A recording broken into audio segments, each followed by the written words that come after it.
In this video, we're going to have a look at how to join a Teams meeting from the mobile app.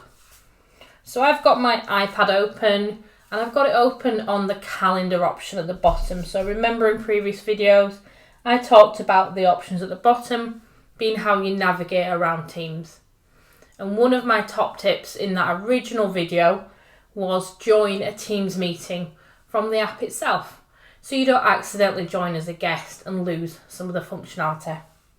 And you do that by coming to calendar at the bottom, and then you can see there I've got a weekly catch up that I can join using a nice purple button. I'm already on my app, I'm already logged into Teams, so I can get started straight away and I can join the meeting without any hassle. So when I click on join, I'm just going to leave everything off at the moment. I've got the option to join now. I can also change my audio, my video and my speaker options, and I can add a room at the same time as well. But I'm just going to click on join now and just let that join the meeting. So I'm in there. And it's just going to take a couple of seconds to go through. And there you can now see that I'm currently in the meeting room. I'm by myself and I don't have anything on at the moment. If I turn my camera on, I can then decide to blur my background, which is one of the reasonably new functions of the Teams application. Unfortunately, at the moment, you can't do the background images in the application, but hopefully that'll be something that will come shortly. So if you click anywhere when you're in the meeting, your little options bar will pop up. You've got all your options there. I can leave the call using the red button, and I've got my three dots. And when I click on my three dots, I've got all of the options that I've got access to on the app. So again, I've not got as many as if I was logged in on my app on my laptop or from a browser, but I do have some great options here that really work for people who are on the go. So I'm just going to start going through them, and then we'll look at chatting within the meeting, and we'll look at participants and how to add and remove participants and all of that great stuff. So in here, starting from the top, I can start recording the meeting if I want to. Maybe I'm going to be distracted and I want access to be able to view this meeting again at a later date because it's really useful information. I can start recording at the top. I can also turn on live captions. And this is really great when you're mobile, you're out somewhere that you're not usually, whether that's your normal job or whether you're just out on the road instead of being in the office or even working from home. You might have lots of distractions going on. You might be struggling to hear what everyone's saying because your signal might be quite poor as well. So turning on live captions will give you subtitles, so it'll pick up what everyone's saying. It's not 100% accurate, because sometimes it doesn't like my northern accent, but in general, it's pretty great. It's really weird when you turn it on and you can see it, because then you can see yourself talking, and I try not to look at my screen when I demo this function, because it'll distract me so much.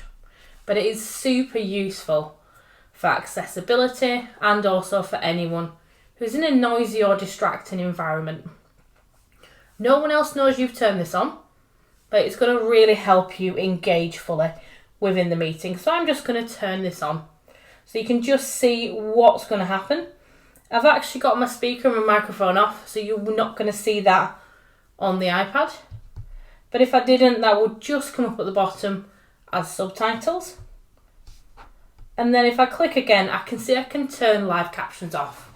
So that's something I can do privately to engage fully with the meeting. I'm going to turn those off, and I'm going to click on the three dots again so we can have a look what else we've got there. The third option down is put me on hold.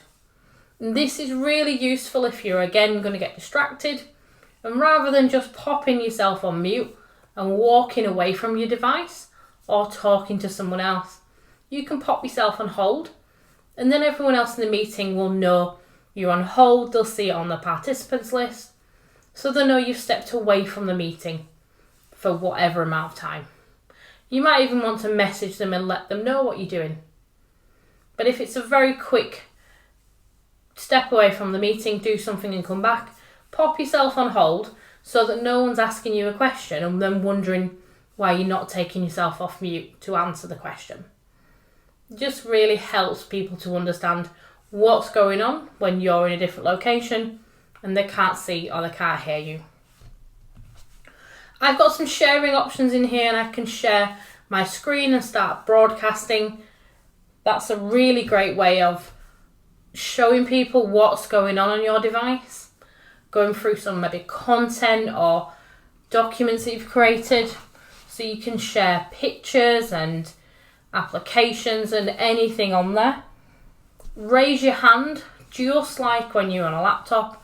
Really great way when you're doing a meeting of asking people if they've got any questions or just getting attention and checking people are still there and they're still kind of awake if it's a long and difficult meeting you've got to go through. When you raise your hand, just make sure you remember to pop it down again. So you'll need to click on it. If I click on raise my hand, in the left hand corner it's super tiny, but there's a little hand there. And if I click again on the three dots, I can lower my hand. So just remember to do that. The application won't do it for you. I'm going to lower the hand and continue on. I've got a dial pad if I need to use. I can start my video with a blur. So if I want to add my video to the meeting, I can start that with a blur in the background so I can hide maybe a mess or something else private in the background. And that's a reasonably new function, like I said, of the application. And I've also got turn off incoming video. And again, this is great for anyone who's struggling with distractions and your signal might be quite poor. So you can turn off other people's videos for you only. So again, it's not going to affect anyone else, but you'll stop seeing those videos coming through. So you can focus on the person talking and also the content they're sharing. No one else will know you've turned them on unless something's funny's happened and you're the only one who's not laughing. But if you've got a poor signal, then that's really going to help reduce that bandwidth use in the meeting so you can really focus on what you need to do. So you've got some really, really nice accessibility and great productivity options there and great ways of making sure that you can focus on the meeting that's going on and you can participate as fully as possible. So clicking anywhere will give you those options. Click on the three dots and you'll see them pop up. So I'm just going to click anywhere else and clicking again on my screen. I've got the options right at the top. So I'm going to go to the top right hand side and I'm going to click on the speech bubble. And if I do click on that speech bubble, it's going to take me through to the chat section. So I can, just like I can on the laptop, I can have a chat conversation with everyone else in the meeting. I have slightly different options, but I've got what I need.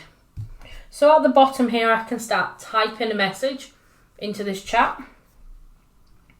Just by clicking on it, my keyboard will pop up. Just underneath where it says type a message, I've got a picture icon. So I can add a picture, I can upload a picture into the meeting. I've got my GIF icon, so I can upload a funny GIF. And remember, a picture tells 1,000 words.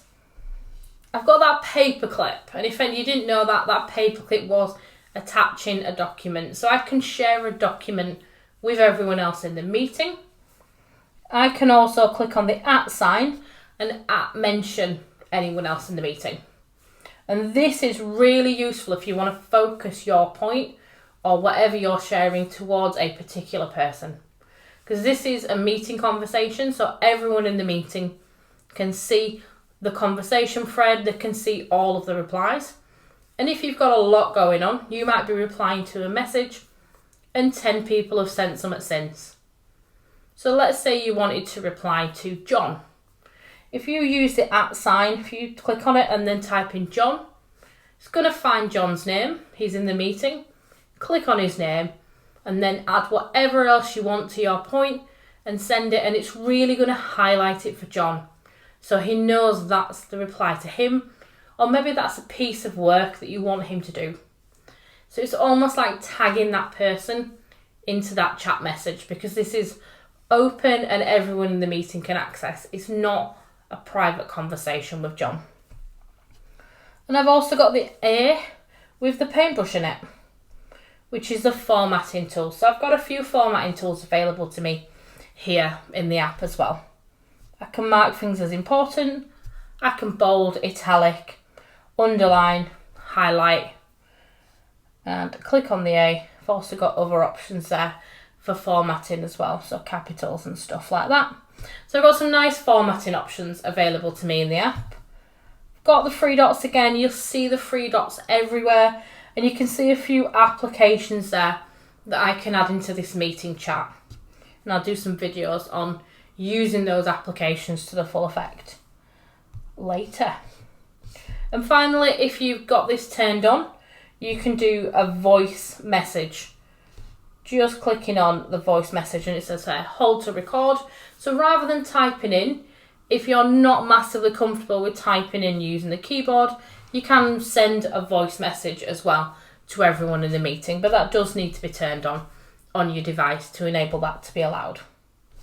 So chats are really great to communicate with the rest of the meeting. You might want to send a question in rather than saying it verbally. It gives you time to articulate it in the right way and just have a conversation while that meeting's going on. And that conversation then will be available after the meeting as well. Just at the top here, I can also see details. So I can see the meeting details. If I click on more, I can see any files that have been shared in the meeting. And again, at the top, I've got three dots, and I've got a few options there about the meeting chat. So I can leave the meeting chat if I want to, but I probably wouldn't want to do that until after the meeting. I can mute it to stop it from notifying me if there's lots going on there, and I can add people as well, or search in the chat. So I've got loads of great options there to enable me to work with this conversation. I'm just going to click on the arrow in the top left hand corner to get me out of chats. So I'm just going to click a few times and I'm back in the meeting. So I'm now going to click on the people and have a look at the participants list. In here I can see I'm the only person in the meeting at the moment, and I'm on mute. So if I click on me, I can see more detail. If I had more people in this meeting, I'd be able to click on them and mute them and make them an attendee, which means they can't do things like recording and sharing their screen and muting other people. I can also remove people as well if I need to, if they're becoming a bit challenging or I need to get them out of the meeting so I can continue on with something else. But I can also add participants as well by clicking on add participants and then just typing in that person's name. And if this is your work account, you'll be able to access your colleagues' names just by typing them in, and you might even get a suggested list pop up as well of people that you can add to the meeting. So these are people that weren't initially invited, but you can add them in at any point to allow them to then collaborate with you on whatever you're wanting to discuss as part of the meeting. Now it won't drag them directly in, it will ask them if they want to join. So if they're busy, they might not accept. If they aren't busy, then it might take them a few seconds to join, so just give it some time. But it means you're not having to email someone or send someone a link in Outlook or move away from Teams at any point. You can do it directly in the app. I'm going to click on cancel, and I'm going to again click on that arrow in the top left hand corner, and I'm going to do it again because I want to come out of the meeting and just show you how to get back into that meeting. So when you come out of the meeting, you are in Teams, and I'm back in my calendar view. But I do have this purple square with either a calendar icon or someone's face. And what that is that's the meeting itself. So if I want to get back into the meeting, all I need to do is click on that purple square, and it's going to take me directly back into the meeting. So I can continue to see what's going on what's being shared and collaborate. So just in case you do come out of the meeting to have a private conversation with someone else or do some other work, you can then come in very easily back into that meeting. If you come out of the Teams app, you just need to go back into the Teams app, and again you will see that purple box. I'm just going to move down to the bottom so you can click on it again and come back into the meeting. So go into Teams first and then find that purple box. Just in case you navigate away from Teams, then you need to go into the Outlook app or the OneNote app or something else.